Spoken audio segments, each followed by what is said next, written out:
Hello everyone. आज इस video में हम लोग यूपीएससी सिविल सर्विसेज एग्जाम की स्टेज 1 जिसे प्रिलिमिनरी एग्जाम भी कहते हैं उसके सिलेबस को डिस्कस करेंगे।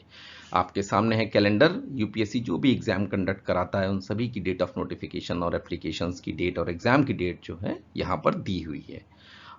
हम देख लेते हैं अपने काम की चीज़ यानी सिविल सर्विस एग्जाम की डेट। मैं एक बार ये कैलेंडर इसलिए लेके आया हूँ ताकि आपकी जो तैयारी 2023 की जो लोग तैयारी कर रहे हैं वो अपनी तैयारी को स्पीड अप कर लें, और जो 2024 एंड सो ऑन उसकी तैयारी कर रहे हैं वो आगे का वीडियो अभी हम लोग शुरू करने वाले हैं। तो इसकी डेट है फरवरी 1 को आपका नोटिफिकेशन आ जाएगा, और 21 फरवरी जो है इसकी लास्ट डेट है आपको फॉर्म फिलअप करने की, और 28 मई जो है वो दिन है जिसे कयामत का दिन, डी डे, या फिर आपका जो है प्रीलिम्स का एग्ज़ाम। ठीक है, तो इसके बाद फिर आपका मेंस के एग्ज़ाम की भी डेट है इसमें, वो आपका 15 सितंबर है। ठीक है, तो ठीक ठाक टाइम भी है बीच में। आगे चलते हैं हम लोग। तो ये रहा सिलेबस आपके पेपर 1 का। ठीक है, अभी इसके सोर्सेज पे हम लोग बात करेंगे, उससे पहले ज़रा पैटर्न देख लेते हैं। तो ये जो प्रीलिम्स का जो एग्ज़ाम है आपका, ये आपका 1 डे एग्ज़ाम है। ठीक है, एक ही दिन में होगा, ये 2 शिफ्ट में होगा।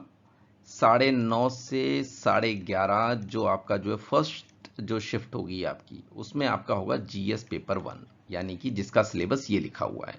और जो सेकंड शिफ्ट में होगा 2:30 से 4:30 के बीच में, ये जो सेकंड शिफ्ट का जो एग्ज़ाम है इसका सिलेबस अभी सेकंड स्लाइड में मैं आपको दिखाऊंगा। ठीक है, इस पे हम लोग बाद में चर्चा करेंगे, अभी हम लोग इसकी बात कर लेते हैं। तो ये जो मॉर्निंग शिफ्ट में जो आपका होगा ये मेन पेपर है, मेरिट इसी पे बनेगी। ठीक है, सेकेंड पेपर आपका क्वालिफाइंग इन नेचर है। अब देखिए इसमें क्या है कि 100 क्वेश्चंस आते हैं जिनका 200 मार्क्स का वेटेज होता है। ठीक है, तो एक क्वेश्चन आपका हुआ 2 मार्क्स का, 2 नंबर का। ठीक है, अब इसमें नेगेटिव मार्किंग भी है। अगर आपने एक क्वेश्चन गलत किया तो आपका 0.33 मार्क्स जो है वहीं डिडक्ट हो जाते हैं। तो इसको आप इस तरह भी समझ लीजिए कि अगर आपने जो है 3 क्वेश्चन गलत किए तो आपका एक सही क्वेश्चन जो है वो गलत मान लिया जाएगा। ठीक है, तो ये वाली बात हो गई। अब आते हैं सोर्सेज पे। Current events of national and international importance, वो करंट्स जो राष्ट्रीय और अंतर्राष्ट्रीय दृष्टि से महत्वपूर्ण हैं वो तैयार करने हैं। अब ये कैसे पता करेंगे आप? इसमें आप क्या करिए कि जैसे न्यूज़पेपर तो आपका आता ही है। ठीक है, न्यूज़पेपर आप पढ़ते हैं, आप क्रॉनिकल या विजन आईएएस, इनके जो मंथली कंपाइलेशन भी आपको मिलते हैं। ठीक है, फ्री में अवेलेबल हैं ये सब सोर्सेज जो हैं। ठीक है, तो यहाँ से आप अपना ये वाला पोर्शन तैयार कर सकते हैं। अब इसमें समस्या क्या है? समस्या है यूट्यूब। यूट्यूब पे वीडियोस जो हैं वो करंट के नहीं है, जिसको आप न्यूज़ समझ के जो आप पढ़ रहे हैं या सुन रहे हैं वो करंट का उनका यूपीएससी से कोई लेना देना नहीं है। अब जैसे मैं आज एक देख रहा था न्यूज़, बॉलीवुड का जो बॉयकॉट चल रहा है उस पे भी न्यूज़ है। ठीक है, तो भाई ये सब हैशटैग, देखो क्या है ना, यूट्यूब का अपना एक पूरा मैकेनिज्म है। ठीक है, उसमें आप हैशटैग लगा करके जो भी आप लिखोगे ना तो वो वीडियो ट्रेंड कराने का प्रयास होता है। तो स्टूडेंट वेलफेयर उनकी नज़रों में नहीं है। ठीक है, तो आप ये समझ के रहें, खुद आप ये बात ध्यान रखें कि कौन सा करंट आपके लिए इंपॉर्टेंट है।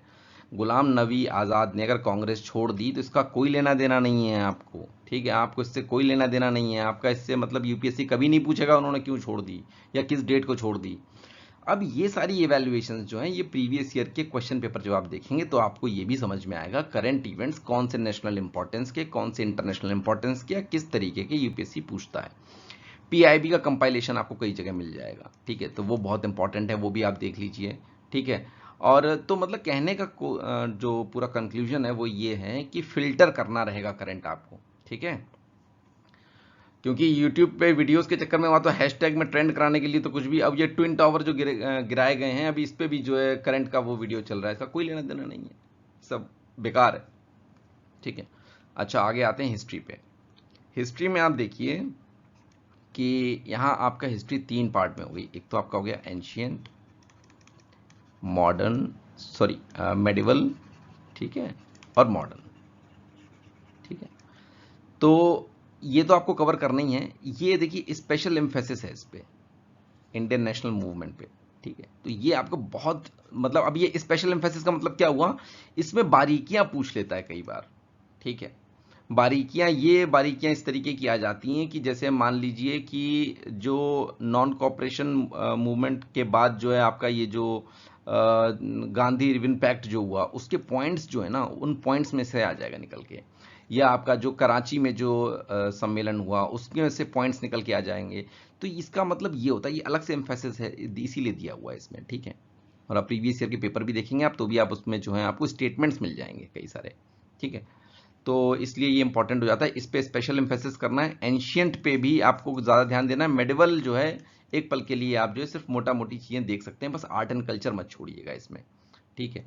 तो ये हो गया इसमें। अच्छा, अब इसके सोर्सेज की अगर हम बात करें तो आपका एंशियंट के लिए आपका आर एस शर्मा हो गए आपके, ठीक है। और फिर आपके जो है मॉडर्न के लिए आपका बिपिन चंद्र की बुक आती है, और साथ ही साथ आपकी राजीव अहीर जी की भी आती है, जो पूरी जो है मॉडर्न हिस्ट्री कवर करती है आपकी, ठीक है। अच्छा, अब आ जाते हैं इंडिया एंड वर्ल्ड ज्योग्राफी पे, ठीक है। अब इसमें देखिए क्या है कि physical geography, social geography, economic geography of India and the world, ठीक है। तो इसमें आप अगर एनसीईआरटी कर लेते हैं आप, ठीक है, जिसमें आपकी 11th क्लास की बहुत इंपॉर्टेंट है। 11th क्लास की एक तो फंडामेंटल ऑफ फिजिकल ज्योग्राफी, और दूसरा आपका इंडिया की geography, physical geography of India, ठीक है, तो वो इंपॉर्टेंट है। प्लस 12th क्लास की ज्योग्राफी, तो ह्यूमन ज्योग्राफी वगैरह कवर हो जाती है आपकी, ठीक है। और ये अगर आपको समझ में नहीं आती है तो आप शुरू से शुरू कर सकते हैं, मतलब 6 to 12th पूरा, ठीक है। तो ये ज्योग्राफी आपकी यहाँ से कवर हो जाएगी। इसके साथ ही साथ आप जो है जीसी लियोंग जो है वो आप पढ़ सकते हैं, पढ़नी ही पढ़नी है, एक्चुअली इंपॉर्टेंट है वो किताब, ठीक है। इसमें जो आपका क्लाइमेट वाला सेक्शन है, जो आपका वर्ल्ड क्लाइमेट वाला सेक्शन है, वहाँ से आपको कई बार क्वेश्चन देखने को मिल जाते हैं। मैंने एक जीसी लियोंग पे एक मैंने छोटा सा वीडियो बनाया हुआ है, जिसमें मैंने ये दिखाया है कि जीसी लियोंग क्यों क्यों इंपॉर्टेंट है, ठीक है। जैसे मेडिटेरेनियन का जो क्लाइमेट है उस पर आपको स्टेटमेंट्स मिल जाएंगे, ठीक है, कि भाई इनमें से ये फीचर इसके दिखा रहा है कि नहीं दिखा रहा है, ये सारी चीज़ें हो गई। पॉलिटी पे आपको पता है एक ही बाइबल है एक तरीके से देखा जाए जो, तो वो तो है एम लक्ष्मीकांत है, ठीक है। बाकी आपका करंट अफेयर हो गया, और इन सब चीज़ों पे आपको स्पेशल एम्फेसिस करनी है। एक चीज़ और मैं आपको यहाँ पे ऐड करके बता दूंगा, वो ये कि एम लक्ष्मीकांत के साथ अगर आप बेयर एक्ट ले लेते हैं, ठीक है, तो आप जो है आर्टिकल्स और जो पूरा जो कॉन्स्टिट्यूशन है उस पर आपकी समझ थोड़ी और बेहतर हो जाती है, ठीक है। यहाँ से आप उन आर्टिकल्स के जो एक्सप्लेनेशन है वो देख सकते हैं, और जो आर्टिकल स्पेसिफिक जो लैंग्वेज है वो आप बेयर एक्ट से देख सकते हैं, ठीक है। बाकी आपके जो भी बिल्स वगैरह पार्लियामेंट में आ रहे हैं, तो इसके लिए क्या करिए आप, पीआरएस की वेबसाइट खोलिए, पीआरएस इंडिया की, तो यहाँ पे जो है आपको वो सब मिल जाता है। बाकी बिल्स वगैरह की जो भी डिस्कशन और एनालिसिस जो होती है उनकी, वो आपको जो मंथली कंपाइलेशंस हैं उनमें भी मिल जाएगी आपको। और नहीं तो आप अपना सेपरेट जब आप वीकली करंट जो भी आप प्रिपेयर कर रहे हैं, कंपाइल कर रहे हैं, उसको अगर आप गूगल भी करेंगे उन बिल्स को, और स्पेस करके अगर आप यूपीएससी लिख देंगे तो उनकी एनालिसिस आ जाती है फिर, ठीक है। तो आपको कहीं ना कहीं अच्छी वेबसाइट से वो सोर्स मिल ही जाएगा। इस तरह से जो है आप कवर कर सकते हैं, ठीक है। अब आते हैं अगले पॉइंट पे, इकोनॉमिक एंड सोशल डेवलपमेंट, ठीक है। अब देखिए इकोनॉमिक्स जो है एक आपकी जैसे जो स्टैटिक है वो सब, जैसे जीडीपी, जीएनपी, एनएनपी, ये सब जो मैक्रो इकोनॉमिक्स है, ये आपकी 12th क्लास की इकोनॉमिक्स की जो बुक है, ठीक है, उससे आपकी कवर हो जाएगी। 11th क्लास की इंडियन इकोनॉमिक डेवलपमेंट, ठीक है, ये भी आपको पढ़नी है, ठीक है। बाकी आपका सारा का सारा करंट है। डेमोग्राफिक्स आपको जो है ये भी करंट में ही मिलेगा आपको, जो भी आपका रीसेंट जो भी सेंसस रिगार्डिंग जो भी स्टेटमेंट्स हैं, अगर कभी आ जाते हैं तो वो भी आपको जो है उसी से मिलेंगे, ठीक है, करंट में ही मिलेंगे, स्टैटिक उसमें नहीं मिलेंगे। बाकी इकोनॉमिक सर्वे और बजट, ठीक है, ये आपको देखना है। साथ ही साथ इसमें भी कुछ बुक्स आती हैं, ठीक है। तो जैसे हम लोग तो अपने टाइम पे श्री राम आईएएस की जो है कंपाइलेशन पढ़ा करते थे, बड़ा अच्छा कंपाइलेशन होता था श्री राम आईएएस का, ठीक है। तो स्टैटिक एनसीईआरटी से करने के बाद में आप इसको अगर देखेंगे तो थोड़ा सा आपको बढ़िया अप्रोच दिख जाएगी इसमें। सीपीआई हो गया, डब्ल्यूपीआई हो गया, इन सारी चीज़ों की जो है बढ़िया सा इन्फ्लेशन वगैरह की कई सारी डेफिनेशन, अंडरस्टैंडिंग, फिर रुपए का डिवैल्यूएशन वगैरह, ये सब चीज़ें हो रही हैं। और फिर आपका ये बैलेंस ऑफ पेमेंट, ये सब चीज़ें इसमें, सॉरी, ये सब इंपॉर्टेंट है, ठीक है। तो ये हो गया इन्वायरमेंट एंड इकोलॉजी के लिए 12th क्लास की बायोलॉजी के जो है लास्ट के 4 चैप्टर्स तो हैं ही इंपॉर्टेंट, प्लस इसके साथ अगर आप शंकर आईएएस अगर आप एसोसिएट कर लेते हैं तो बस कुछ नहीं बचता, फिर खत्म, सब कुछ अपने आप में पूरा कंपाइलेशन है वो, बाकी सिर्फ current. Shankar IAS 12th class की बायोलॉजी प्लस करंट, एक भी क्वेश्चन आपका छूटेगा नहीं, ठीक है। जनरल साइंस के लिए, जनरल साइंस के लिए आप 10 तक की बोलते हैं, उसमें एनसीईआरटी जनरली क्वेश्चन यहीं से कवर रहते हैं, ठीक है। पर बेसिकली जो है साइंस एंड टेक्नोलॉजी जो है वो ज़्यादा एसोसिएटेड हो जाती है। जनरल साइंस आप एक बार नज़र मार लीजिएगा, बेसिक जो बायोलॉजी वगैरह होती है उसके लिए मैंने बात भी की है जो मैडम है उनसे कि भाई जो है बायोलॉजी कम से कम बेसिक्स पढ़ा दीजिए चैनल पे, ठीक है। तो अगर उनके लेक्चर्स आते हैं तो वो आप देख लीजिएगा, उतने सफिशियंट होंगे। और बाकी अभी फिलहाल के लिए जो है आप एनसीईआरटी जो है 9th-10th की अगर आप पढ़ लेते हैं, 9th and 10th स्पेशली, ठीक है, तो इतने में आपकी एनसीईआरटी से जो है जनरल साइंस कवर हो जाएगी, ठीक है।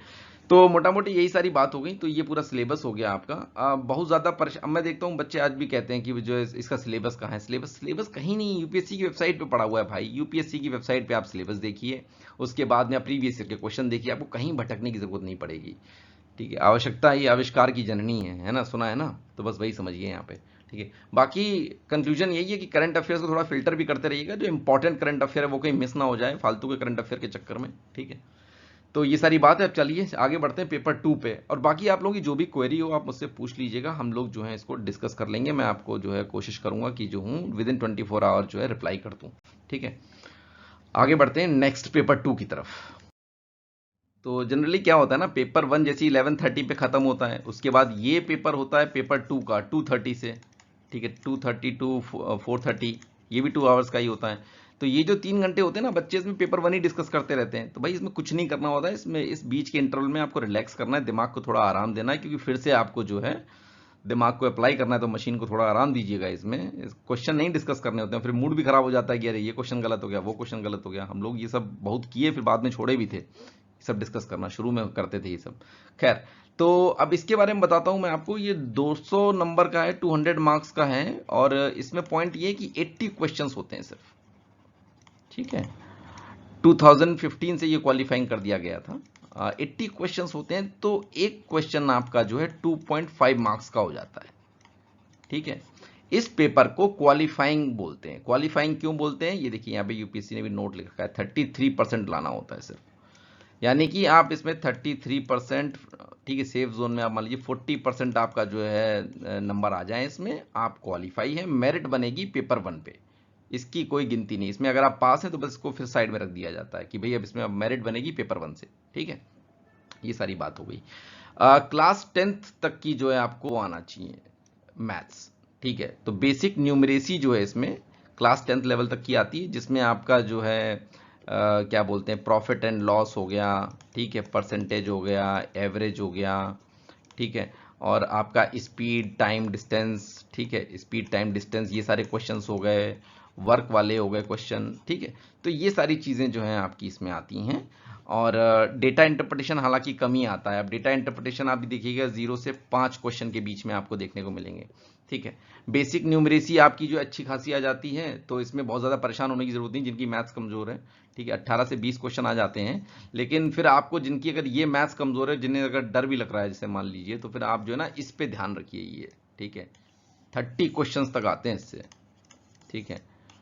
तो ये सारी चीज़ें हो गई आपकी। फिर इंटरपर्सनल स्किल हो गई और कम्युनिकेशन स्किल्स हो गई, इससे कुछ खास है नहीं। इसमें लॉजिकल रीजनिंग और एनालिटिकल एबिलिटी ये सब बड़ी इंपॉर्टेंट हो जाती है, ठीक है। इसमें क्या आता है, इसमें वही कि all dog are cats type के साइलोजिज्म वगैरह ये सब आते हैं रीजनिंग के, ठीक है। आपके यहाँ साथ में जो कभी जिन्होंने कभी बैंक की तैयारी जो बच्चे कर रहे हैं उनसे पूछिएगा कभी, तो लॉजिकल रीजनिंग और एनालिटिकल एबिलिटी पूछेंगे, क्यों, पेपर उठा के देखिए प्रीवियस ईयर का, समझ में आ जाएगा आपको लॉजिकल रीजनिंग और एनालिटिकल एबिलिटी क्या होती है ना। तो इस टाइप के क्वेश्चन आते हैं, ऑल कैट डॉग और ये सब चीज़ें आती, ब्लड रिलेशन वगैरह आता है, और आपका जो है क्या बोलते हैं क्यूब्स और डाइस, ये सब अरेंजमेंट, और फिर वो क्या बोलते हैं कार्ड्स, इन सब की प्रोबेबिलिटी वगैरह, इन सब पे चीज़ें क्वेश्चन पूछ लेते हैं, ठीक है। डिसीजन मेकिंग, प्रॉब्लम सॉल्विंग, ये भी जो है इस पे भी अब जो है क्वेश्चन बड़े इजी होते हैं, ठीक है। तो यही सारी चीज़ें हो गई हैं। बाकी सोर्सेज पे अलग से एक वीडियो बना लेंगे जिसकी और डिटेल्ड सोर्सेज पे बात कर लेंगे, और इसमें जो है बस करंट अफेयर्स पे विशेष ध्यान रखिएगा। 50 to 80 मार्क्स आपको सॉल्व करके जाने हैं, और प्रीवियस ईयर क्वेश्चंस जो हैं वो आपको ज़रूर से ज़रूर सॉल्व करने हैं। इतनी सी बात हो गई, और सोर्सेज पे हम लोग डिटेल में एक वीडियो और बनाएंगे। इसके बाद भाई जो लोग प्रीलिम्स क्वालिफाई कर लेंगे उनको जो है फिर मेंस देना होगा। मेंस में 1750 मार्क्स का जो रिटन एग्जाम है टोटल, ठीक है। रिटन एग्जाम टोटल है आपका 1750 मार्क्स का, 1750 मार्क्स का, ठीक है। इसमें आपका ये 2 क्वालिफाइंग नेचर के हैं, ये क्वालिफाइंग नेचर के हैं, ये मेरिट में काउंट नहीं होंगे, ठीक है, नॉट काउंटेड इन मेरिट, इसे क्वालिफाई करने रहते हैं।